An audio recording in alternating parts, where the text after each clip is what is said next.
नमस्कार दोस्तों, मैं हूं राज। आप देख रहे हैं हाईवे 33। दोस्तों, आज की कहानी जो मैं आपको बताने जा रहा हूं ना, ये कहानी जयप्रकाश जी की है।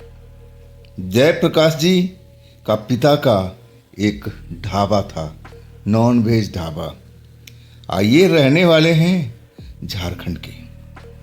साल था 2004। तो हुआ क्या था जयप्रकाश जी के साथ में, आइए चलते हैं उन्हीं की पॉइंट ऑफ व्यू से। दोस्तों, मेरा नाम जयप्रकाश है। मैं झारखंड का रहने वाला हूं। अब मेरे शादी को लगभग अब 1.5 साल पूरे हो चुके थे। मेरे पापा का एक रोड पर ढाबा था, नॉन वेज ढाबा। और वो ढाबा बहुत सालों से चला रहे थे। अच्छा खासा मेरे पापा का ढाबा चल रहा था। हमारे परिवार के सारे लोग उस ढाबा पर मेहनत करते थे, काम करते थे। दिन के टाइम में मछली वगैरह बनता था और रात के टाइम में चिकन मटन। ड्राइवर रुकते थे और खाना खा के चटकारी लेके जाते थे। ऐसा पापा जो स्वाद देते थे नॉन वेज में, और ऐसा ही हर रोज होता था। जब मेरी शादी का टाइम आया ना, शादी जब होने लगा, और उस टाइम पापा जो कह रहे थे कि बेटा तू अलग काम कर ले, हर कोई ढाबा पर काम करेगा तो ठीक नहीं है ना। मुझे अलग अब किसी लाइन में डालना चाहते थे। मुझे ड्राइविंग आती थी, तो पापा कहने लगे मैं तेरे लिए छोटा ट्रक लेता हूँ और तू ट्रक चलाया कर बेटा, अब तेरी शादी करनी है और तेरा ससुराल वाले कहेंगे कि सब ढाबे पर ही काम करते हैं। पापा जो उनका मन में आ रहा था वो सोच रहे थे, और वो मेरे फैसले में सही था। पापा का सोचना बिल्कुल उचित था, क्योंकि हम सारा परिवार उसी काम में लगे हुए थे, एक ही काम में। खैर, पापा मेरे लिए छोटा ट्रक खरीद दिए थे और मैं अब ट्रक का काम करने लगा था। मैं शहर जाता ट्रांसपोर्ट में, वहाँ से माल उठाता, और छोटा ट्रक था तो मैं लोकल ही चक्कर लगाया करता था। और शाम के टाइम जब काम ख़त्म हो जाता था मेरा, कभी 7 बजे, कभी 8 बजे, कभी 9 बजे, तो उसी ढाबे पर हमारा ठिकाना था। अब सारा परिवार तो सुबह से लेकर देर रात तक 12 बजे तक हमारा परिवार वहीं डटा रहता था। और इसके बाद हमारा जो घर था ना, वहाँ से कम 1 किलोमीटर की दूरी पे था, पीछे साइड में। और वहाँ पर सारे परिवार हम चले जाते थे। सिर्फ ढाबा में मेरे पापा और मम्मी और एक कोई और था जिसको हमने रखा हुआ था। अब एक तरह से कह लीजिए नौकर ही था, और वही तीनों लोग रहते थे। बाकी सारा परिवार हमारा घर पर आ जाता था। खाना पीना तो सब होटल में ही हो जाता था, सुबह का भी शाम का भी। बस आराम करने के लिए हम लोग घर पर आते थे। और फिर सुबह होते ही अब नहा धोकर फ्रेश होकर के हम ढाबा पर चले जाते थे। सुबह का काम स्टार्ट हो जाता था, मछली का बनाने का, फ्राई करने का, दाल चावल जो भी था वो सब बनाने का काम शुरू हो जाता। और फिर 3-4 बजे तक अब वही काम चलता रहता। और इसके बाद अब सुबह वाला आइटम बदल जाता था, शाम का चिकन का मटन का तैयारी होने लगता था। इस तरह किसी को पास में फुर्सत नहीं मिलता था कि थोड़ा सांस भी लें। काम में सब लगे रहते थे और अच्छा खासा मुनाफा हो रहा था हमारे काम में पिताजी को। लेकिन जब शादी मेरी हो गई ना, पिताजी के जो अरमान थे कि बहुत हम अच्छा धूमधाम से शादी करेंगे, और शादी भी अच्छा खासा किया, बहुत पैसा खर्च किया था शादी में। और इसके बाद जब मेरी पत्नी आई ना, आप पत्नी को आए हुए लगभग 1 महीना बीता था, और तभी से हमारा जो ढाबा था ना अचानक बैठता चला गया। बिल्कुल ऐसा हो गया कि सारा दिन हमारा परिवार होटल पर रहता था। बस हम और मेरी पत्नी अब घर पर हम रहते थे। और इसके बाद कभी कभी मेरी माँ भी रह जाती थी, मैं काम पर निकल जाता था। और नहीं तो 10 दिन 15 दिन के बाद में मेरी पत्नी भी कहने लगी मैं यहाँ क्या करूँगी, मुझे भी अब ढाबा पर ले चलो। लेकिन मेरे बाबूजी पिताजी नहीं चाहते थे कि मेरी बहू अब ढाबे पर आए, वो नहीं चाहते थे। लेकिन अब घर पर अकेली रहती थी, कोई देखने वाला नहीं। अब आखिरकार पापा बोल दिए ठीक है, यहाँ ले आओ जरूर उसको, लेकिन काम नहीं करवाना। एक पीछे कमरा था और उसमें मेरी पत्नी पड़ी रहती थी, सोई रहती थी, खाती रहती, पीती रहती थी।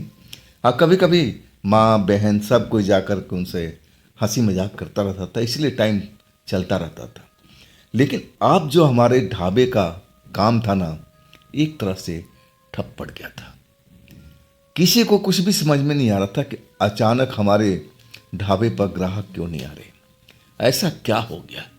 कुछ गड़बड़ हो गई, मसाले में, तेल में, स्वाद में। पापा को भी समझ में नहीं आ रहा था कि आखिर ग्राहक क्यों नहीं आ रहे।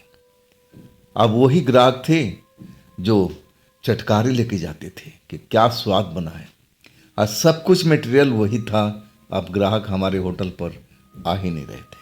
ऐसा क्या हुआ, किसकी नज़र लगी, ये समझ में नहीं आ रहा था। पापा हमेशा उदास रहते थे, सोचते रहते थे कि हुआ क्या। मैं पापा को दिलासा दिलाता था कि पापा, ये जो टाइम है ना, ये थोड़े दिन ही रहता है, फिर हमारी टाइम बदलेगा और सब कुछ सही हो जाएगा, आप चिंता मत करो। अब मैं ढाबे की जो भरपाई था, मैं अपनी गाड़ी चला के कर रहा था। मैं कई गुना मेहनत करता था ताकि हमारे ढाबा का जो नुकसान हो रहा है रोज़ का, वो हमारी गाड़ी से निकल जाए। इसलिए मैं जल्दी निकलता था और देर रात को करीब 9 बजे, कभी 8 बजे, कभी 10 बजे तक ढाबा पर आता था। ढाबा हमारा खुला रहता था रात के 11 बजे, 11:30 बजे, कभी 12 बजे तक। एका दुका कस्टमर जरूर आते थे, लेकिन पहले वाली बात नहीं थी। पहले जैसे कस्टमरों की लाइन लगी रहती थी, वो बात एकदम खत्म हो गई थी। और मेरे पापा अब जुगाड़ में लगे हुए थे कि शायद कोई हमारे होटल के ऊपर में कोई काला जादू, कोई टोना टोटका, किसी का नज़र तो नहीं लग गई, कोई हमारे होटल को नज़रबंद तो नहीं कर दिया, बांध तो नहीं दिया है। लेकिन मैं पापा को कहता था कि पापा ऐसे कामों में मत पड़ो, ये सब चीज़ बिल्कुल नहीं मानता मैं उस पर विश्वास ही नहीं करता था। मैं कहता था कि पापा आप अंधविश्वास में बिल्कुल मत पड़ो, ऐसा कुछ भी नहीं होता। देखना एक दिन ढाबा हमारा दोबारा से फिर चलेगा, जैसा पहले चलता था ना वैसे ही चलेगा।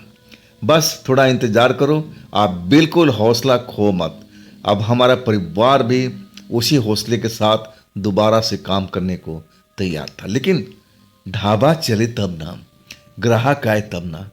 सुबह में मछली बनता था, अब ग्राहक एकाध कभी आ गया, नहीं तो मछली रह जाती थी, हमारे परिवार वालों को खाना पड़ता था।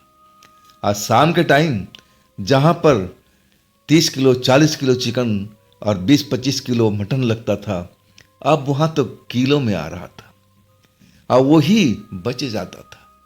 ग्राहक अब आ ही नहीं रहा था। मैं भी कभी कभी सोचता था कि जो पापा कह रहे हैं ना कि कोई किसी का नज़र लग गया है, कोई जादू कर दिया है, टोटका कर दिया है, क्या ऐसा संभव है? लेकिन मेरा मन कहता था कि नहीं, ऐसा कुछ नहीं है। जरूर हमारा वक्त इस टाइम सही नहीं चल रहा है, हमारे ग्रह नक्षत्र शायद उल्टे हो गए, इसीलिए सब रुका हुआ है। जरूर एक दिन हमारा ढाबा फिर से दौड़ने लगेगा। अब मैं अपना ट्रक पर मेहनत करता जा रहा था, लगातार मेहनत करता जाता था। जब शाम को मैं आता था ना 9 बजे, 8 बजे, 10 बजे, तो इतना थका होता था ना कि मुझे बस यही इच्छा करता था कि बस थोड़ा बहुत खाऊं और एकदम ढाबा में ही सो जाऊं। घर जाने का मेरा मन नहीं करता था। लेकिन पत्नी रहती थी, इंतज़ार करती रहती थी, और तब मैं आप अपने परिवार के साथ घर में जाता था। आप फिर सुबह तड़के निकल के उसी काम पर। अब ऐसा करते करते 3 महीना बीत चुका था। ढाबा जैसे एकदम डाउन हो गया था, वैसी हालात में था। आज जब सुबह में निकलता ना तो पापा को मेहनत करते देखता, वो तो अपना काम कर रहे थे। अब वही आइटम था जहाँ पर 20 किलो 30 किलो 40 किलो मछली बनती थी, अब किलो 2 किलो पर आ चुका था। काम वही हो रहा था, लेकिन क्वांटिटी और घट गई थी। क्वालिटी में कोई कंप्रोमाइज नहीं था। जैसे 20 किलो के लिए बनता था मसाला, सब कुछ वैसा ही था। और मैं उस रात को जब लौटा ना, तो मैं देखा कि अरे, हमारे होटल पर बड़ा अच्छी खुशबू आ रही है। और ये खुशबू कई महीना हो चुका था। रोस्टेड चिकन बन रहा था। तो क्या हमारा ढाबा अब चलने के तैयार हो गया क्या? अब मैं जब गाड़ी रुका ना, तो देखा कि बहुत सारे चिकन पड़े हुए हैं, कम से कम 25 किलो के आसपास में होगा। आज सबको भुना जा रहा था मसाले लगा करके। आज जो रेडी हो रहा था, एक कार्टून के डब्बे में पैक हो रहा था। मतलब किसी का ऑर्डर आया है क्या? मैं भी खुश हो गया था कि चलो, अब हमारा होटल निकल पड़ा है, अब चल पड़ा है। सब कुछ अब पहले जैसा हो जाएगा। मेरे पापा के चेहरे पर जो उस टाइम मुस्कान दौड़ रही थी ना, उसी मुस्कान को मैं तो देखना चाहता था। और वो मुस्कान पापा के चेहरे पर अब लौट आई थी। हमारे परिवार के हर सदस्य आज बिल्कुल खुश था। सबके चेहरे पर मुस्कान दिखाई दे रही थी। और मैं जब उतरा गाड़ी से सब कुछ देखा, तो संतोष के साथ मैंने बैठ गया, गिलास पानी पिया और फिर मैं पापा के काम में मदद करने लगा। जो मुझे कहते थे, बेटा ऐसे कर ले, ये मसाला इसमें लगा, ये पाउडर इसमें छिड़क दे, सब कुछ मैं ऐसा कर रहा था। और जब वो तैयार हो जाता, फिर डब्बे में चिकन को पैक कर दिया जाता था। 25 किलो के आसपास मुझे अंदाज़ा था कि चिकन होगा। और उसके लिए 4 बक्से अब बनाए गए थे, कागज़ के, कार्टून के रेडीमेड बक्से थे जो वनस्पति घी वाले आते थे, उसी में रखा जा रहा था। मतलब ये किसी का ऑर्डर था। आज जब सब कुछ रेडी हो गया ना, तो पापा के अब चेहरे पर वो मुस्कान मुझे दिख रही थी। मैं बहुत खुश था। अब फिर मैंने पापा से पूछा कि पापा, ये ऑर्डर है क्या किसी का? पापा मुस्कुरा के कहने लगे, हाँ बेटा, ये ऑर्डर है और ये लेने के लिए अब पार्टी आ रही होगी। मैंने पूछा कि पापा, ये किसका ऑर्डर है, कौन सी पार्टी है? तब पापा कहने लगे, अरे बेटा, बिल्कुल नई पार्टी है, मैं भी नहीं जानता हूँ, आज मेरे होटल पर पहली बार आई है। मैं सोचा कोई बात नहीं। इसके बाद अब हम थोड़ा सा बिजी हो गए थे अन्य काम में, परिवार से बातचीत भी हो रही थी हमारी। और तब एक बाइक सवार आप वहाँ पर आकर के रुका और उसके पीछे एक औरत भी बैठी हुई थी। वो पूरा चेहरा अपना कवर किए हुए थी, देखने में गोरी चिट्ठी थी और जवान लग रही थी। यो यंग लड़का था ना, वो भी अब करीब 30 साल का होगा। बाइक थी नई और वो भी अपना चेहरा रुमाल से एक तरह से ढके हुए था, हेलमेट साथ में। और मेरे पापा देखे कहने लगे, यही तो पार्टी है, इसी ने तो ऑर्डर किया है, पूरा पैसा एडवांस में दिया है। और पैसा भी बेटा मैंने बहुत ज़्यादा लिया है इनसे। अब मैं देख रहा था कि आखिर ये पार्टी मोटरसाइकिल पर ये 4 कार्टून को कैसे लेके जाएगी। मैं सोच रहा था, तब तक वो जो लड़का बाइक खड़ा करके, अब उसके पत्नी हो सकती है या फ्रेंड हो सकती है, ये तो मैं बता नहीं सकता था। और वो लड़का हमारे पापा के पास में आया, कहने लगा, जी रेडी हो गया हमारा माल? पापा बोले, हाँ, ये 4 बक्से देख रहे हो ना कार्टून का, इसमें आपका चिकन पैक है, सब अच्छी तरह से बनाया हूँ, जैसा आपने बताया था उससे भी ज़्यादा गजब की टेस्टी। लड़का खुश हो गया, लेकिन फिर कहने लगा, अरे साहब जी, मेरे पास तो बाइक है और ये 4 कार्टून है, तो इसको हम कैसे ले जाएं? पापा पूछने लगे, कहाँ लेके जाना है? तब एक जगह का नाम बताया जो हमारे होटल से कम 9 किलोमीटर की दूरी पर था। और वो जगह एक पशुओं का हॉस्पिटल था। वो हॉस्पिटल को मैं जानता था, बहुत साल पहले वो खुला था लेकिन चल नहीं पाया और तब से वो बंद था। उसी जगह का नाम बताया कि उस जगह पर ये जाना है। और पापा कहने लगे कोई बात नहीं जी, हमारा लड़का छोड़ आएगा, लेकिन इसके लिए आपको भाड़ा देना पड़ेगा। वो तैयार हो गया। अब पापा मेरे को इशारा करके बोले कि भाई भाड़ा बता दे जो तेरा लगेगा, अब ट्रक तेरा है, मैं तो कुछ बोल नहीं सकता ना। पापा का इशारा मैं समझ गया था और मैं वाजिब किराया बताया था, ना ज़्यादा कम ना ज़्यादा।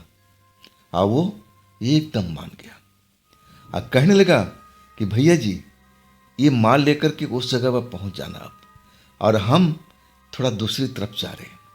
और देखिएगा ये 11 बजे रात तक आपको पहुंचा देना है हर हालत में। समझ गया कि इनकी अब कोई पार्टी वार्टी होगी, डॉक्टर होंगे या वहाँ के स्टाफ होंगे। मैं तो यही समझा था। मैं कहने लगा जी वहाँ पर ये माल को लेगा कौन, रिसीव कौन करेगा। और तब वो नौजवान था, कहने लगा कि आप अब जाओगे ना तो खुद आपको पता चल जाएगा, लेने वाला आपके पास पहुंच जाएगा और तब उसको माल आप दे देना और फिर आप वापस आ जाना। पैसा उसने एडवांस में दे दिया कि आपका ये किराए का पैसा। मैं भी खुश था कि चलो आज और भी इनकम हो जाएगी। और वो चारों पैकेट का मैं अपने छोटे ट्रक में रख दिया था, तिरपाल से अच्छी तरह से ढक करके कि कोई नुकसान ना हो, कोई जानवर चलती ट्रक में कूद करके।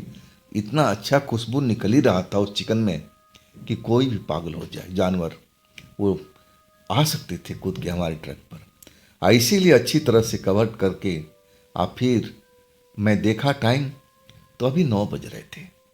मैंने बोला कि अभी तो 11 बजे जाना है, अब मैं आधा पौन घंटा में तो आराम से पहुंच जाऊंगा। इसके बाद हम अब पापा से बातचीत होने लगा इसी विषय में कि पापा अब आज का जो आपने ऑर्डर लिया है ना, ऐसा ही ऑर्डर हमें रोज़ मिल जाया करे ना तो हमारी नैया पार हो जाएगी।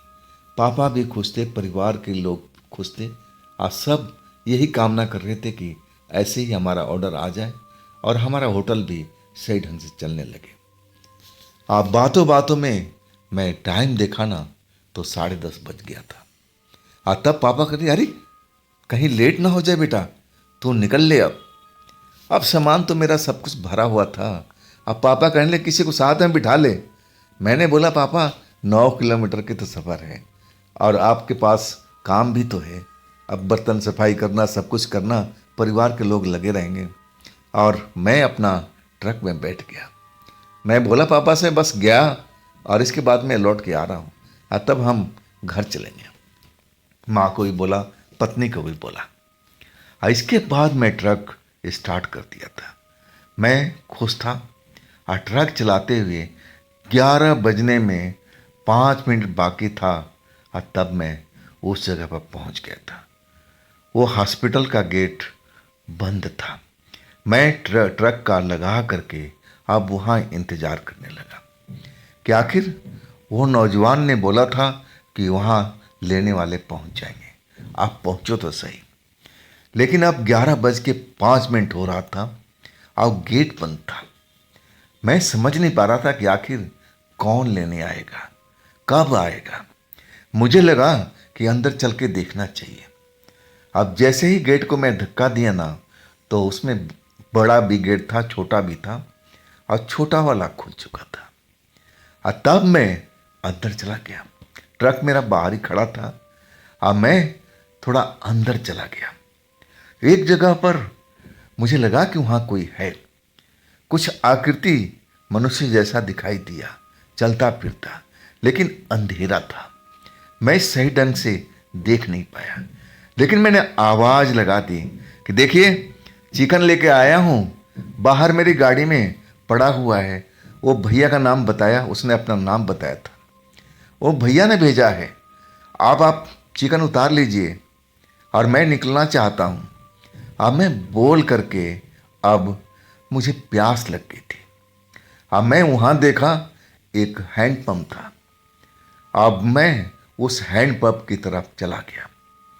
अब मैं चलाने लगा, लेकिन शुरू शुरू में चलाया ना तब पानी नहीं निकल रहा था। ऐसा कई बार हैंडपम्प में हो जाता है, थोड़ा देर चलाना पड़ता है और तब वो पानी पकड़ता है। अब मैं वही बार बार कर रहा था। मेरा ध्यान बिल्कुल ट्रक साइड से हट चुका था।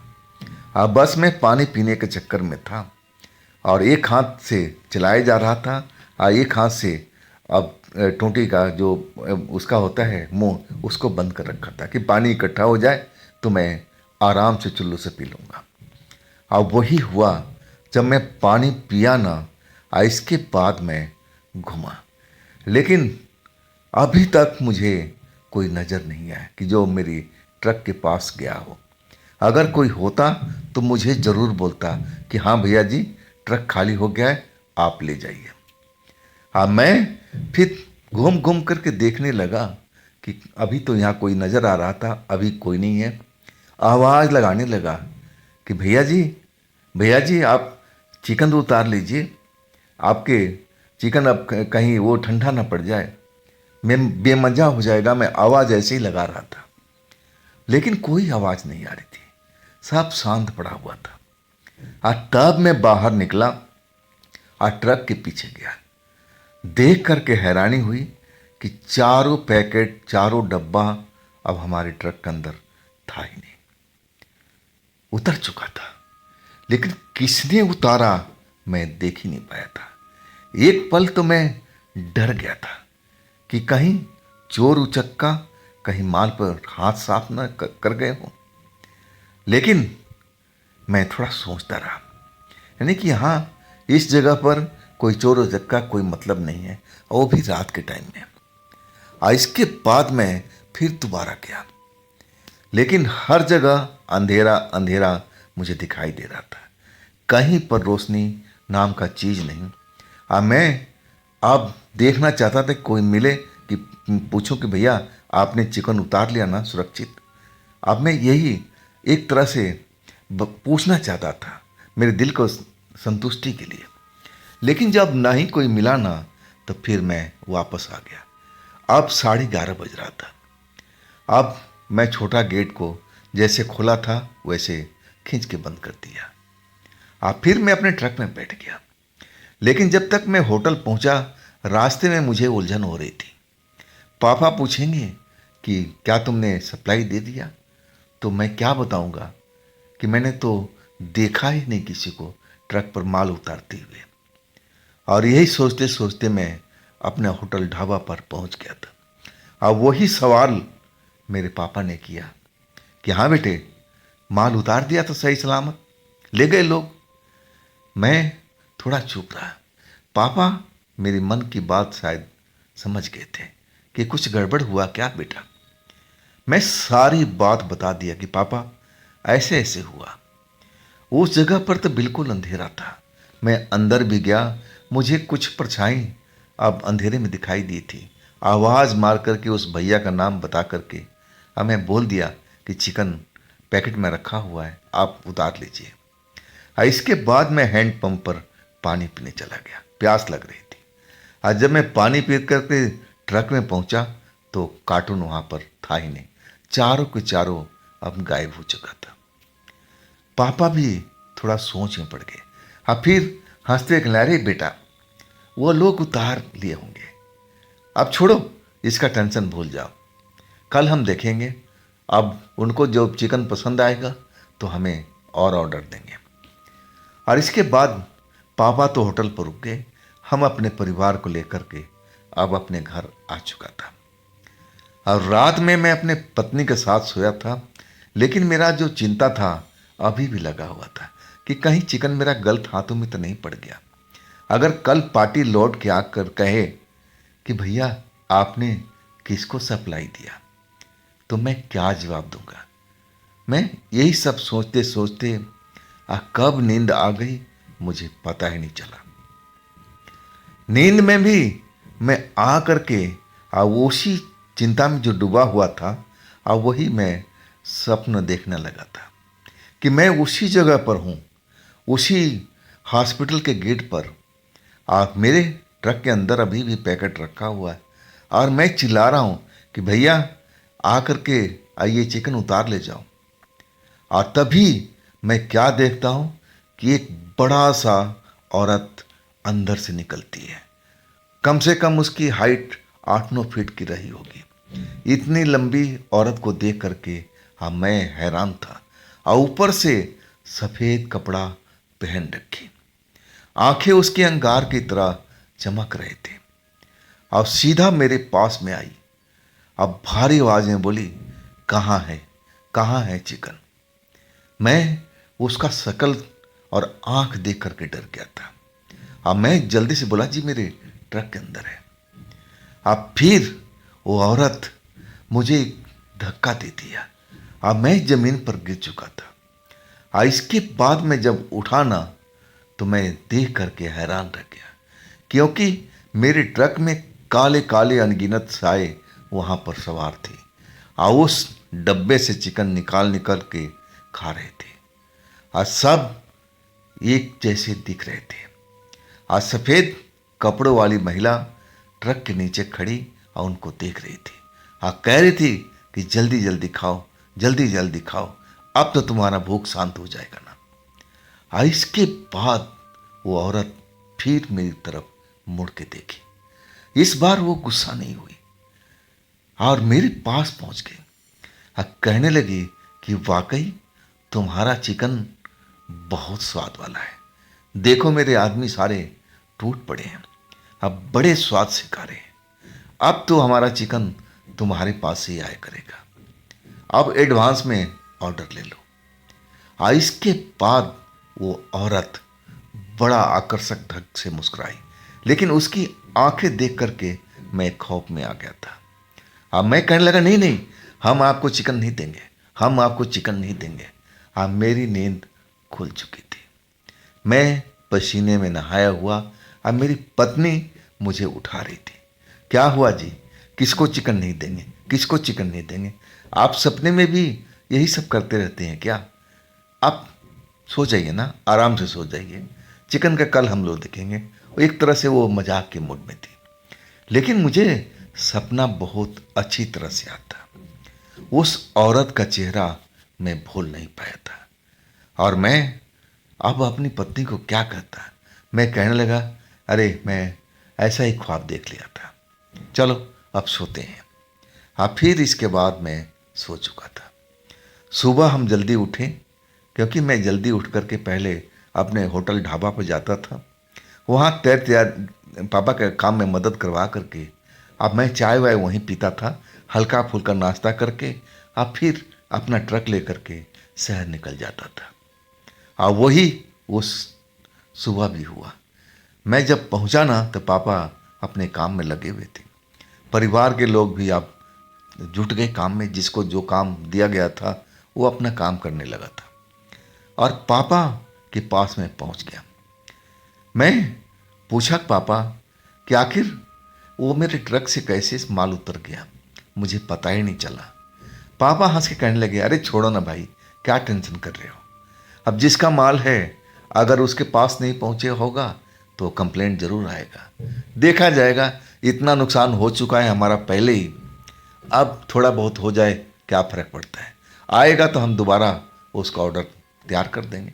अब तुम जाओ अपने काम पर निकलो, ज़्यादा यहाँ का टेंशन मत लिया करो। पापा मुझे बहुत समझाते थे। और फिर हम नाश्ता करके अपना ट्रक ले करके और निकल पड़े थे। और मैं बहुत मेहनत करता था। और जब मैं लौटा ना, वही 8:30 का टाइम था रात का। और जब आया तो वही खुशबू, सब कुछ, हमारे परिवार के लोग सब व्यस्त थे। मैं हैरान था कि वही खुशबू, कल वाला जो चिकन में पापा मसाला लगाया करते थे, और उसकी खुशबू मैं दूर से पहचान लेता था। मतलब आज भी ऑर्डर आया है। जब गया ना, तो मेरा शंका बिल्कुल सही निकला। आज कुछ माल ज़्यादा ही था। मुझे लग रहा था कहीं 30-40 किलो होगा। पापा कहने लगे, अरे बेटा जल्दी जल्दी थोड़ा मेरी मदद करवा दे, और देख तुझे माल छोड़ के भी आना था। जहाँ तू कल गया था ना, उसी जगह पर माल छोड़ के आना है। वो भैया पूरा पेमेंट दे के गए हैं। देख ये सारे पैसे, नए नए नोट। मैं देख करके बहुत खुश हुआ कि चलो भगवान ने मेरी सुन ली और सब कुछ अब अच्छा चलने लगा है। इसके बाद हम लोग अपने काम में बिजी हो गए। 40 किलो माल तैयार करना था और सब परिवार के लोग हम उसमें लगे हुए थे। पापा मेन काम था, वो क्वालिटी देखते थे, क्वालिटी में कंप्रोमाइज नहीं करते थे, उनका यही असूल था और सब कुछ काम मक्खन की तरह चल रहा था। अब हम वैसे ही डब्बा लिया हुआ था, लेकिन डब्बे आज बढ़े हुए थे। कल 4 डब्बे थे और आज 8 डब्बा।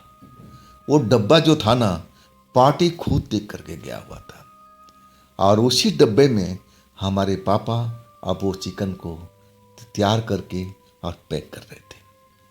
अब फिर वही टाइम हो चुका था, करीब करीब 10:15 बज गया था और तब तक पापा पसीना पोंछते हुए कहने लगे, चलो बेटा तैयार हो गया, अब ये काम कर, गाड़ी पर हम लोड करवा देते हैं और उसी जगह पर बेटा छोड़ के आ जाना। मैं पापा की तरह अब देखा। पापा कहने लगे, क्या हुआ, क्या देख रहा है मेरी तरफ में? मैंने कहा कि पापा कल मैं जो छोड़ के आया तो वहाँ मैंने किसी को देखा नहीं उतारते हुए, और पापा आज भी वही का माल है। अगर आज भी कल जैसा हुआ तो पापा हंस के कहने, अरे पगला है क्या तू, तुझे क्या मतलब, तू उस जगह पर माल पहुंचा दे और इसके बाद वो लोग खुद उतार लेंगे, उनकी जिम्मेवारी है। मैं सब पहले करार कर चुका हूँ उस लड़के से। वो सेम लड़का आज भी आया था और उसके शायद उसकी पत्नी भी थी। अब मैंने खुल कर के बात कर दिया, कल का भी किस्सा बता दिया और तब वो हंस के कहने लगा कि आप ऐसा ही होगा, आपका लड़का जो बिजी होगा ना तो हमारे आदमी उतार लेंगे होंगे, इसमें घबराने की जरूरत नहीं है। आप वहाँ ट्रक लगा देना, अब बाकी ट्रक खाली हो जाएगा, उसमें टेंशन में आने की जरूरत नहीं है। 10 मिनट लगेगा, इसके बाद वो माल खाली हो जाएगा।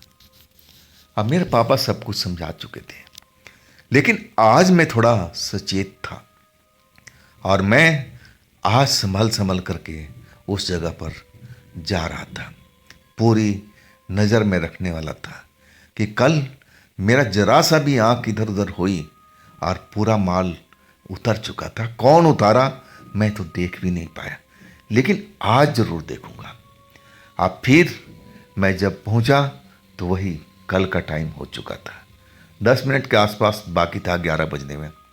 अब मैं उसी जगह पर गेट पर, हॉस्पिटल के गेट पर ट्रक लगा दिया और छोटा गेट को धक्का मारा ना तो खुल चुका था। मैं अंदर गया तो वैसे ही मैंने देखा दृश्य कि अंधेरे में कुछ लोग खड़े दिखाई दे रहे हैं, काले काले रंग के। मैं समझ गया कि वहाँ रोशनी नहीं है, लेकिन इंसान तो यहाँ पर है। मैं आवाज़ मार दिया कि भैया माल आ चुका है, चिकन अब उतारना है, जल्दी उतार लो। इसके बाद मैं उसी जगह पर इधर उधर घूमने लगा। मैं उस जगह पर जाने लगा जहाँ पर मैंने परछाई देखी थी और तभी मुझे ट्रक के पास से कुछ आवाज़ सुनाई दी। अब मैं सोचा कि मैं अंदर हूँ और उधर ट्रक में कोई जानवर तो नहीं आ गया। अब मैं दौड़ करके आज जब ट्रक के पास पहुँचा, अब पीछे जाकर देखा ना तो पूरा ट्रक खाली हो चुका था। कौन उतारा, कहाँ गया, मैं आज भी देख नहीं पाया, लेकिन सही मायने में मैं बिल्कुल एक तरह से आश्चर्य में पड़ा हुआ था कि जरा सा भी टाइम मुझे अंदर गए हुए हुआ होगा। इसी बीच में सब कुछ अब गायब हो गया या क्या हुआ मुझे नहीं पता, लेकिन अब मेरा ट्रक खाली था। अब पापा जैसे बताए थे कि जैसे ट्रक खाली हो जाए तो अपना ट्रक लेकर के निकल आना। अब फिर मैं ज़्यादा दिमाग पर जोर नहीं दिया। वो जो छोटा दरवाज़ा खुला था मैं उसको दोबारा से खींच करके बंद कर दिया। अब फिर ट्रक में सवार होकर के अपने ढाबा की तरफ चल पड़ा। जब पहुंचा ना तो पापा इंतज़ार कर रहे थे। अब फिर जैसे ही पापा के पास पहुंचा तो कहने लगे, हाँ बेटा काम हो गया ना, माल उतर गया ना? मैंने बोला हाँ पापा, माल जैसे कल उतरा था ना आज भी उतर चुका है, मैंने किसी को देखा नहीं। पापा थोड़ा चिंता जरूर किए। अब फिर हंस के कहने लगे, अरे बेटा छोड़ो ना, हमें क्या करना है, हमारा माल बिक रहा है ना, हमें पैसे से मतलब है। अब कौन उतार रहा है, कौन क्या कर रहा है, अब हम लोग क्यों टेंशन करें। तुम अंदर आवाज़ देने गए होंगे और तब तक जिसका होगा उतार कर ले गया होगा। अगर कोई कंप्लेंट होता तो लड़का जरूर बताता ना। छोड़ो, अब हम इसके बारे में बात नहीं करेंगे। अब पापा तो मुझे समझा दिया था, लेकिन मैं अंदर में थोड़ा बेचैन जरूर था, क्योंकि मैं आज भी नहीं देख पाया कि चिकन हमारा कौन उतारा। और रात के सपना जो था, मैं उसमें अब इस जगह के बारे में थोड़ा समझने की कोशिश कर रहा था। लेकिन मैं जब सपना अब समझना शुरू किया ना, तो मुझे लगा कि ये हमारी सोच के विपरीत है। ऐसा थोड़ी होता है, कोई भूत प्रेत थोड़ी होता है कि आकर के अब माल उतार ले जाए। अब फिर मैं अपने दिमाग को झटक दिया कि नहीं नहीं, ये भूत प्रेत का काम नहीं होगा। ज़रूर वहाँ पर ऐसे लोग होंगे जो नहीं चाहते हैं कि मेरे सामने में आए। और ज़रूर अब मैं क्या कर सकता हूँ, यही सोचते सोचते अब वो रात भी चली गई। हम अपने घर पर थे, पत्नी बगल में लेटी हुई, और मेरे को नींद नहीं आ रही थी। अब पत्नी कह रही थी कि क्या हुआ जी, किस चिंता में डूबे हो। मैं वही सब बात बताया कि देखो, ऐसे ऐसे 2 रात से हो रहा है, वो पार्टी मुझे दिखाई नहीं देती और हमारा ट्रक से माल उतर जाता है। पत्नी भी वही बात बोली जो पापा ने, कि छोड़िए ना जी, क्या आपको टेंशन करना है, जिसका माल है वो जाने। अब आपने तो ट्रक वहाँ पर लगा दिया ना, इसके बाद माल उतर भी तो गया ना। आपने देखा नहीं देखा कोई नहीं फर्क पड़ता, माल उतर चुका है, हमारे पास पैसा आ चुका है, हमें तो पैसे से मतलब है। पत्नी जो समझा रही थी ना, मैं हजम नहीं कर पा रहा था। लेकिन अब पत्नी से मैं बहस क्या करूं। पापा से मैं किया था और वो भी मुझे शांत करा दिए थे। इसके बाद मैं सोने की कोशिश करने लगा, नींद भी आई, और नींद में वही सपना मुझे आज भी दिखाई दिया कि मैं जैसे अंदर जा रहा हूं, और इसके बाद मुझे सफ़ेद कपड़ों वाली एक महिला लंबी सी नज़र आती है, और उसकी आंखें भी वही अंगार की तरह दिखती है। और फिर कल वाला ही जैसे सब कुछ हुआ, वही चीज़ रिपीट हुआ। जब हम पहुँचे ना ट्रक के पास में, तो मैं अपने ट्रक के पीछे बहुत सारे काले काले साए को देखा, और उनकी आंखें भी चमक रही थी। और इसके बाद खौफ से मेरी नींद खुल गई।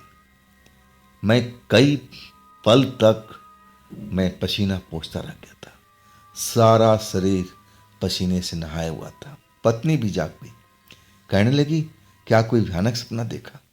मैंने बोला हाँ, सपना तो भयानक था। और तब पत्नी कहने लगी मैं पानी लेकर आ रही हूँ, आप पानी पी लीजिए, आप फिर सोने की कोशिश कीजिए, अभी रात बहुत बाकी है। मैं वैसा ही किया, लेकिन सोच रहा था मन में, अब नींद नहीं आ रही थी कि ये कैसे संभव हो सकता है भाई। लेकिन मैं फिर एक पल ऐसा आया कि छोड़ो छोड़ो, रहने दो, हमें क्या टेंशन लेना, हमारा माल बिक रहा है ना, हमें अपने माल से मतलब है, पैसा आ रहा है ना, आने दो। जैसे पापा ने कहा था, मेरी पत्नी ने कहा था, मैं भी अब वही दिमाग में बिठा लिया कि हमें दिमाग पर ज़्यादा जोर देने की ज़रूरत नहीं है। अगला दिन वैसे ही हम निकले वक्त से, नाश्ता पानी करके हमें पापा से अब विदा लेने होने लगा। पापा मैं निकल रहा हूँ। और वो पापा कहने लगे हाँ बेटा, जल्दी जाओ और टाइम से लौटना, ऐसे ही बोला करते थे। और इसके बाद मैं शहर निकल चुका था। जब वापसी हुई ना, तो वही वक्त था, 9 बज रहा था। कभी थोड़ा ज़्यादा टाइम हो जाता था, कभी समय से आ जाता था। आज 9 बज चुका था। और जब ट्रक खड़ा किया ना, तो खुशबू वही चीज़ की। कमाल की बात थी, आज भी ऑर्डर आया हुआ था। और जब मैं पहुंचा तो देखा तो हैरानी जरूर हुई, चिकन का ढेर लगा हुआ था।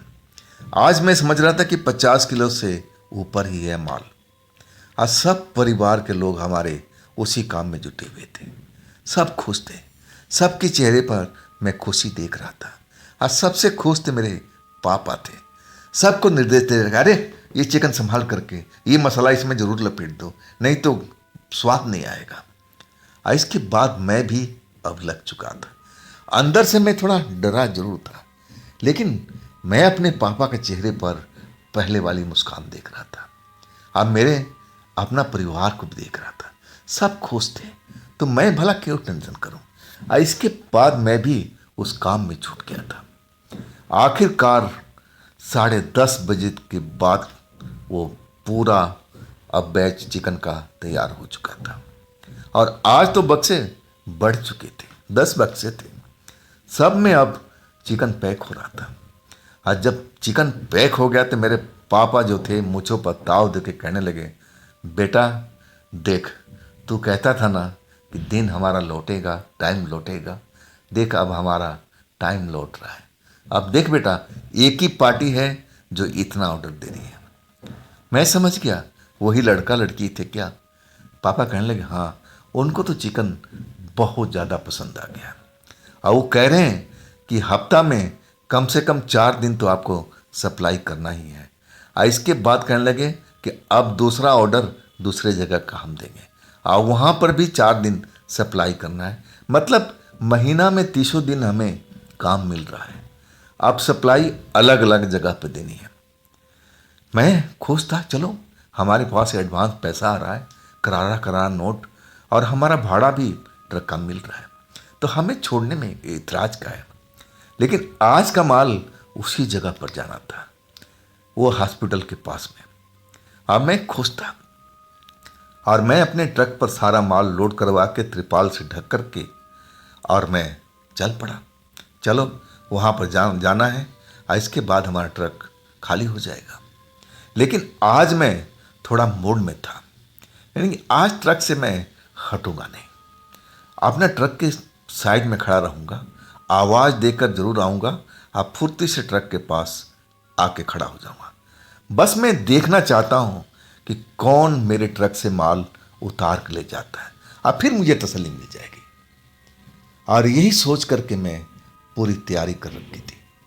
जब वहाँ गया ना तो आज 11 पूरा बज चुका था और मैं ट्रक खड़ा करके जैसे मैं एक छोटा गेट खुला, गेट खुल गया था। आज जल्दी से गया तो मैं रोज की तरह देखा काले साए वहीं पर मुझे खड़े दिखाई दे रहे थे और गेट से 4 कदम अंदर जाके मैं चिल्लाया कि माल आ गया है, आप माल उतरवा लो। अब फिर मैं तेजी से अब गेट के बाहर आ गया। वो दरवाज़ा जो था खींच के बंद कर दिया जैसे पहले था और ट्रक के पीछे आकर के मैं खड़ा हो गया। अभी तक मेरे ट्रक के अंदर तिरपाल से वो माल ढका हुआ था और मैं अब इंतज़ार कर रहा था।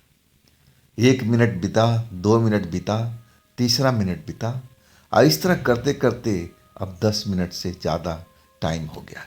मैं कभी गेट की तरफ देखता, कभी अपने ट्रक में माल वैसे की वैसे ही पड़ा हुआ था। और तभी एक चीख सुनाई पड़ी, बड़ी भयानक चीख थी और वो चीख जो थी ना रोड साइड से आ रही थी, जिधर मेरा ट्रक का मुंह था और उसकी थोड़ी ही दूरी पर। और वो औरत की चीख थी। मुझे लगा कि कोई औरत किसी दुर्घटना का शिकार तो नहीं हो गई, कोई उसके साथ कोई जबरदस्ती तो नहीं हो रही। मेरा हृदय फट गया उसकी चीख सुन करके। मैं आओ न देखा ताओ उस तरफ दौड़ पड़ा। जैसे ही पहुंचा ना तो मैं देखा कि एक सफ़ेद कपड़ा पहने हुए लंबी सी औरत और जिसकी आंख वैसी अंगारे की तरह दहक रही थी उस जगह पर खड़ी थी और वही चीख मार रही थी। मैं जो सपने में देखा था ना सेम वैसी की वैसे। आज जैसे मैं पहुंचा कि हाँ कौन है जी, क्या हुआ आपके साथ में। तब तक वो औरत जो थी बिल्कुल मेरे नज़दीक आ गई। मैं उसके सामने खड़ा हूँ मैं अपना सर पूरा उठा करके तब देख रहा हूँ। लंबी थी मैं जब देखा ना तो वैसे ही चमक उसकी आंखों में थी और कहने लगी, अरे नहीं नहीं ऐसा कुछ नहीं हुआ है, आप माल लाए थे ट्रक के ना। मैं सही मायने में पसीने पसीने हो चुका था। मुझे सपना याद आ चुका था कि क्या मैं आज सपने में हूँ या हकीकत में हूँ। ये तो वही लेडी है जो मैं 2 बार सपने में देख चुका हूँ। और इसके बाद में मैं रुका नहीं, पीछे भागा ट्रक के पीछे। जैसे गया ना तो मैं क्या देख रहा हूँ कि मेरे ट्रक में वैसे ही जैसे सपनों में देखा था और वैसे ही काले काले साए जिसके आंख अंगारों की तरह दहक रहे थे। वो सारे पैकेट खोल करके और टूट पड़ रहे थे खाने को, चबा चबा के चिकन का स्वाद ले रहे थे। मैं हैरानी से देख रहा था और तब तक वो औरत मेरे पीछे आकर के खड़ी हो गई। मैं समझ ही नहीं पाया और अचानक वो औरत कहने लगी, वाकई आपका चिकन में स्वाद है, देखो मेरे बंदे कैसे खा रहे हैं। बस थोड़ी देर की बात है, अब आपका माल खाली हो जाएगा, फिर आप कल अगला खेप लेके आइएगा। मैं थर थर थर थर काँप रहा था। ऐसा लग रहा था कि मेरे प्राण उसी टाइम निकल जाएगा। मुंह से आवाज़ नहीं निकल रही थी। आज देखते ही देखते पूरा डब्बा खाली हो चुका था। डब्बा बाहर अब फेंका जा रहा था क्योंकि उसमें मटेरियल खाली हो चुका था। आज देखते ही देखते पूरा ट्रक खाली हो चुका था। औरत मेरे बगल में खड़ी थी और कहने लगी कि आपका बहुत बहुत शुक्रिया, आपने सही टाइम पर माल पहुंचा दिया और आपका चिकन में बहुत स्वाद है। कल हम इंतज़ार करेंगे, लेकिन लेट मत करना, समय पर पहुंचना। और इसके बाद वो काले साहब भी ना जाने कहाँ गायब हो चुके थे और वो औरत उसी छोटे गेट में अब घुस गई। इतनी लंबी औरत और वो जरा भी नहीं झुकी, जबकि गेट उससे छोटा था लेकिन उसमें समा चुकी थी। मुझे लग रहा था कि मैं सपने की दुनिया में हूँ, सपना देख रहा हूँ, ये हकीकत में ऐसा हो नहीं सकता। और आखिरकार मुझे अब पता चल गया था कि ये कोई ड्रीम नहीं है, मैं किसी ख्वाब में नहीं हूँ, मैं रियल टाइम में हूँ।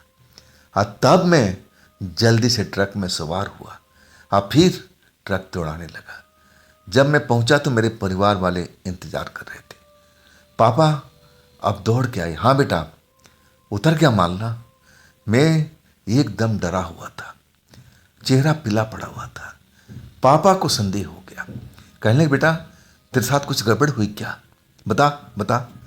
मैं कुछ नहीं बोला उस टाइम, लेकिन पापा रुक नहीं रहे थे। अब फिर मुझे सब कुछ बताना पड़ा पापा को अकेले में, ताकि मेरे परिवार के लोग कोई सुन ना पाए। अब मैं पूरी बात बता दिया, सपना वाला भी बता दिया कि मैं सपना में ऐसा कुछ देखा था, और फिर उस जगह पर जो मैंने आज देखा था सब बता दिया। पापा सुनकर के एकदम गंभीर हो चुके थे, आश्चर्य में थे। अब फिर कहने लगे कि बेटा मुझे डाउट तो जरूर था, लेकिन तूने मेरा डाउट अब क्लियर कर दिया। छोड़ो, आज के बाद हम इस ऑर्डर को नहीं लेंगे। लेकिन पापा को मैं निराश नहीं करना चाहता था। बहुत दिनों के बाद तो हमारा होटल पर काम आया था। पापा के चेहरे पर वो मुस्कान मैं देख रहा था और मेरा फैमिली भी बहुत खुश था। अब मैं पापा को समझाने लगा, पापा आप डरिए मत, हमारे साथ उस औरत ने और उन सायों ने कुछ भी नहीं किया था। वो औरत तो खुश थी, कह रही थी कि आपका चिकन बहुत स्वादिष्ट है और हमारे बंदे आपका चिकन का बहुत तारीफ करते हैं। कल भी आप लेके आना। कल का ऑर्डर आपको शायद पता नहीं होगा कितने का होगा, वो तो कल ही आपको पता चलेगा। लेकिन पापा हम ये काम रोकेंगे नहीं, मैं देख लिया हूँ कि हमें कोई खतरा नहीं है। और वो कौन लोग हैं मैं इतना तो ज़रूर समझ गया हूँ कि वो कोई इंसान नहीं है, या तो कोई शैतानी आत्मा है, कोई चुड़ैल हैं, भूत हैं, जिन्न हैं, जिन्नात हैं, इन्हीं में से कोई लोग हैं, लेकिन इंसान नहीं है। लेकिन जो ऑर्डर देने आ रहा है पापा, उस पर आप ज़रूर गौर कीजिएगा। वो ज़रूर इंसानी है और वो अपने फ़ायदे के लिए सब कुछ कर रहा है। और आखिरकार हम उस विषय पर ज़्यादा देर बात नहीं कर पाए, क्योंकि परिवार वाले कह रहे थे चलो भाई चलो, अब नींद भी आ रही है। अब फिर हम अपने घर चले गए थे। सुबह में आए ना तो पापा उदास बैठे हुए थे। अब मैं उन पापा को समझाने लगा। पापा कहने लगे, नहीं बेटा, हमें ये रिस्क काम नहीं करना है। अगर तेरे साथ कुछ गलत हो जाए तो मैं कहीं कहने रहूँगा। नहीं बेटा, मैं ये ऑर्डर आज के बाद बिल्कुल नहीं लूँगा। लेकिन मैं पापा को समझा रहा था कि पापा आप डरिए मत, आप अपना ऑर्डर कंप्लीट कीजिए। अब मुझे मालूम है कि मुझे क्या करना है, आप निश्चित रहिएगा। बहुत समझाने के बाद पापा तैयार हुए थे। और मैं जब रात को लौटा ना तो वही हालत था। चिकन दनादन तैयार हो रहा था, लेकिन आज पापा के चेहरे पर वो खुशी नहीं थी जो मैं हमेशा देख रहा था जब से मेरे चिकन का ऑर्डर मिला हुआ था। मैं पापा के पास पहुंचा, धीरे से बातचीत शुरू की। पापा, जो ऑर्डर देने आया था लड़का, आपने उसको देखा? बातचीत हुई दोबारा? पापा बोले, हाँ, वो तो बिल्कुल इंसान है बेटा, तुम्हारी तरह, हमारी तरह। और वो लड़की भी आज भी थी, वो भी इंसान लग रही थी, कहीं से भी कोई भूत प्रेत ऐसी कोई नहीं। तब मैं पापा को समझाने लगा कि पापा, वो जो लड़का इतना खर्च कर रहा है ना, जरूर उसमें फायदा होगा, तभी तो ये सब कर रहा है। कुछ हम कर रहे हैं अपने फायदे के लिए और वो कर रहा अपने फायदे के लिए। जरूर इतना करने के बाद वो अपना इनाम तो जरूर लेता होगा।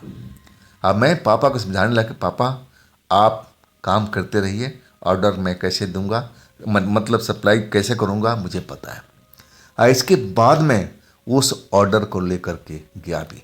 पापा कह रहे थे कि मैं भी चलूंगा, लेकिन कहने लगे, पापा बिल्कुल नहीं, अगर आप जाओगे तो मामला कहीं बिगड़ ना जाए। मैं जैसे जाता हूँ अब वैसे ही जाऊँगा। आज सेम वैसे ही हुआ। मैं उस जगह पर ट्रक खड़ा किया, दरवाज़ा खोला और मैं 2 कदम आगे बढ़ा, आवाज़ मारा कि हाँ जी, माल आ चुका है। इसके बाद मैं गेट से बाहर आ चुका था, लेकिन ट्रक के पास में नहीं गया। हाँ, इतना मुझे आइडिया लग गया था कि ट्रक के अंदर में कुछ हो रहा है। वहाँ पर कूदने, धमाल की आवाज़, ऐसा कुछ आवाज़, सब कुछ मुझे सुनाई दे रहा था कि मतलब वो काले काले लोग उस जगह पर आ चुके हैं। लेकिन आज वो सफ़ेद कपड़ों वाली महिला मुझे नहीं दिखी। और आखिरकार 10 मिनट हो चुका था। मुझे अब अंदाज़ा हो चुका था कि ट्रक अब खाली हो गया होगा, क्योंकि सारे जो बक्से थे बाहर फेंके जा चुके थे। हाँ, मैं एक नज़र बस देखना चाहता था। आज जैसे ही गया ना, मैं ट्रक के पीछे देखा तो मैं चौंक गया। वो सफ़ेद महिला ट्रक के अंदर बैठी हुई थी और चिकन का स्वाद ले रही थी। काले अब लोग वहाँ पर नहीं थे। अब फिर वो मुस्कुरा के कहने लगी कि देखिए, मैं आपका चिकन का एक तरह से फ़ैन बन चुकी हूँ। क्या क्या मसाला लगाते हो, ऐसा ही चिकन हमें सप्लाई करते रहिएगा, रोकिएगा नहीं। हम आपका कोई नुकसान नहीं पहुँचाएंगे, इस चीज़ का ध्यान रखिएगा। और मैं समझ चुका था कि ये कभी हमारा नुकसान नहीं पहुँचाएंगे। इसके बाद मैं अपना ट्रक लेकर वापस आ चुका था। अब ऐसा ही कुछ दिनों तक चलता रहा। वो लड़का कब आता था, पापा का ऑर्डर देता था, नगद पैसे थमा करके। आज जितना चिकन का ऑर्डर था अब तो बढ़ता ही जा रहा था। हाँ, अब पापा थोड़ा डरे डरे रहते थे। जब भी मैं उनको देखता था ना, तो चेहरे पर वो मुस्कुराहट नहीं रहती थी। उनको मेरी फिक्र रहती थी कि कहीं मेरे साथ कुछ ना हो जाए, लेकिन ऐसा नहीं हो रहा था। और आखिरकार जब मैं चौथी बार वहाँ पर चिकन पहुँचा दिया, इसके बाद मैं अपने घर सुरक्षित, और जब सुबह पहुँचा ना, तो जैसा रोज़ का माहौल होता था, नाश्ता पानी करके मैं निकल जाता था। शाम को जब वापसी आया तो पापा अपने काम में लगे हुए थे, लेकिन आज उतना चिकन नहीं था जितना हर रोज़ होता था, कम था। और मैं पापा के पास पहुंचा तो पापा कहने लगे, बेटा आज उस जगह की सप्लाई नहीं है, ये नया जगह है। अब फिर एक पर्ची मुझे पकड़ा दिए थे। मैं देखा कि ये उल्टी जगह थी। जिस जगह पर हम हॉस्पिटल में जाते थे वो जगह नहीं था, और ये जगह मेरे लिए भी अनजाना था। लेकिन वो जगह मैं ज़रूर जानता था। वो ईंट बनाने वाली भट्टी की वो एक तरह से फैक्ट्री थी। बड़ा सा चिमनी लगा हुआ था और उस जगह पर ये माल छोड़ के आना था। और मैं डरा हुआ था, नया जगह पर जाना था, लेकिन मैं जाहिर नहीं कर रहा था कि मैं डरा हुआ हूँ, ताकि मेरे पिता खौफ में ना जाए। और मेरे पिता कह रहे थे कि बेटा मैं भी चलूँ। मैं कहने लगे, नहीं, मुझे मालूम है कि वो जगह कहाँ पर है। इसके बाद मैं चल पड़ा था। डर तो लग रहा था, नई जगह थी अब नया हर चीज़ था। जब ईंट भट्टे पे पहुंचा ना, तो ईंट भट्टा का काम तो काफ़ी पहले बंद हो चुका था। बिल्कुल जगह वो सुनसान पड़ी थी। और आज जो था ना, चांद निकला हुआ था। उसकी चांदनी हर तरफ फैली हुई थी। लेकिन ईंट भट्टे पर मुझे कोई दिखा सफ़ेद कपड़ों में। फिर मैं समझ गया था कि वही महिला होगी। अब वहाँ से इधर शिफ्ट हो गई है। इसके बाद मैं आवाज़ मार के कहा कि आपका चिकन आ चुका है, आप चिकन को खाली कर सकते हैं, ताकि मैं अपना ट्रक लेकर के वापस चला जाऊं। और इसके बाद मैं अपना स्टीयरिंग के पास, जहाँ पर गेट खुला हुआ था, मैं आकर के खड़ा हो गया और इंतज़ार करने लगा। लेकिन आज ट्रक में कुछ हलचल नज़र नहीं आ रही थी, जैसा हर रोज़ आती थी। किसी की खाने की, चबाने की, ऐसा कुछ आवाज़ नहीं आ रही थी। लेकिन मैं रुका रहा, मैं ट्रक के पीछे नहीं गया। जब 15 मिनट बीत गया ना, तब मुझे लगने लगा कि अब जाना चाहिए, अब देखना चाहिए। आज जैसे ही मैं उस जगह पर पहुंचा पीछे में, आज जैसे ही ट्रक में झांक कर देखा ना, तो मेरा होश उड़ चुके थे। वो सफ़ेद महिला नहीं थी कपड़े वाली, ना वो काले काले लोग थे। एक नया बड़े बड़े आँखों वाला, इसका भी आँख बहुत ही एक तरह से चमक रहा था। बड़े बड़े बाल इसके, सफ़ेद बाल, सफ़ेद दाढ़ी, पहलवान सरीखा मुझे लग रहा था। और ट्रक के पीछे बैठा हुआ था और जितने चिकन थे निकाल निकाल करके खा रहा था। आज जैसे ही मुझे देखा ना, उसकी आंखों की चमक बढ़ गई थी और उसने मेरे गला पकड़ लिया लंबा हाथ करके और गुर्रा के बोला कि तेरी हिम्मत कैसी हुई मुझे खाते हुए देखने की, अब तू बचेगा नहीं, अब तू बचेगा नहीं। और इसके बाद मुझे ट्रक के अंदर कब खींच लिया मुझे पता ही नहीं चला। लेकिन जब मेरा दम घुटने लगा ना, तो मैं समझ गया कि अब मैं बचने वाला नहीं हूँ, अब मेरा अंत यही हो जाएगा। ये तो होना ही था। ये मैंने जो काम कर रहा था ना, इसमें एक खतरा तो जरूर था, लेकिन इतना बड़ा खतरा होगा मुझे अंदेशा नहीं था।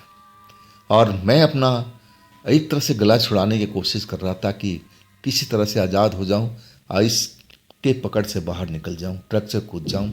लेकिन ऐसा मैं कर नहीं पा रहा था। और आखिरकार वो मौका मुझे एक बार मिल चुका था। अब मैं जोर से चिल्लाया, बचाओ बचाओ बचाओ। इसके बाद मेरी लगा कि मैं बेहोशी में डूब गया हूँ। मैं अपना होश खो बैठा था। जब मुझे होश में आया ना, जब मैं अपनी आंखें खोला, तो मैं ट्रक के सीट पर बैठा हुआ था और वही सफ़ेद कपड़ों वाली महिला, लंबी महिला, मुझे होश में ला रही थी। कह रही थी कि तुम अपना ट्रक स्टार्ट करो और निकल जाओ, अब निकल जाओ, देर मत करो। मैं उसको संभाल के रखी हूँ, अभी वो मेरे काबू में आएगा, काबू में है। तुम जितना जल्द हो सके इस जगह से निकल जाओ। और सुनो, तुम मत आना अब इस जगह पर, तुम्हें आने की ज़रूरत नहीं है। तुम्हारा चिकन बहुत बढ़िया था, स्वादिष्ट था, लेकिन इस दोस्त ने सब कुछ अब खराब कर दिया है। अब तुम्हें इस जगह पर कभी वापस नहीं आना है। और इसके बाद वो मुझे उस जगह से भगाने लगी कि जितना जल्दी हो सके इस जगह से निकल जाओ, निकल जाओ। मैं उसको संभाल के रखी हूँ। और वही मैं होश में आ चुका था। मैं सब कुछ महसूस कर चुका था कि मैं कितने बड़े खतरे में था। अगर ये सफ़ेद महिला ऐन वक्त पर नहीं पहुंचती होगी हमारे पास में, तो मैं जिंदा ही नहीं रहता। इसके बाद मैं ट्रक स्टार्ट करके कांपते हाथों से ट्रक चला करके मैं अपने ढाबा पर पहुंच गया था, जहां मेरा परिवार अब मेरा इंतज़ार कर रहा था। मेरा चेहरा पीला पड़ा हुआ था, सब घबरा गए थे। मेरे पिता कहने लगे, क्या हुआ, क्या हुआ, ये कैसा हालत बना रखा है जयप्रकाश। मैं कुछ बोल नहीं पा रहा था, बस काँप रहा था। आप पापा मेरे समझ गए थे। आप फिर कहने लगे, बेटा आज के बाद हम उसका ऑर्डर लेंगे ही नहीं। और बाकी परिवार के लोग अभी तक समझ नहीं पाए थे कि आखिर हमारे साथ में, मेरे साथ में हुआ क्या था।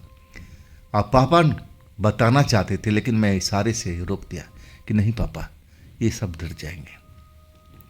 आखिरकार अब पापा ने वो ऑर्डर लेना बंद कर दिया था। वो लड़का है था, पापा उसको समझा दिए कि बेटा हम बना सकते हैं, जितना कहो माल तैयार कर सकते हैं, लेकिन पहुंचाने का जिम्मा मेरी नहीं, तुम्हें सब कुछ करना पड़ेगा। हमारा बेटा ऐसा हालत हुआ था। तब वो नौजवान घबरा गया था। कहने लगा कि चाचा मैं फिर कभी आऊँगा, अभी तो ऑर्डर रहने दो। इसके बाद वो चला गया, दोबारा कभी भी हमारे ढाबे पर लौट के नहीं आया। और मैं कई दिनों तक काम पर नहीं निकला था, हमेशा डरा डरा रहता था। वो भयानक शक्ल जो मुझे मारनी चाहती थी, वो कोई औरत नहीं, कोई जेंट्स ही था। था क्या, मैं आज भी समझ नहीं पा रहा था वो औरत कौन थी, क्या थी वो। उसने मुझे उस रात नहीं बचाया होता तो मैं जिंदा नहीं रहता।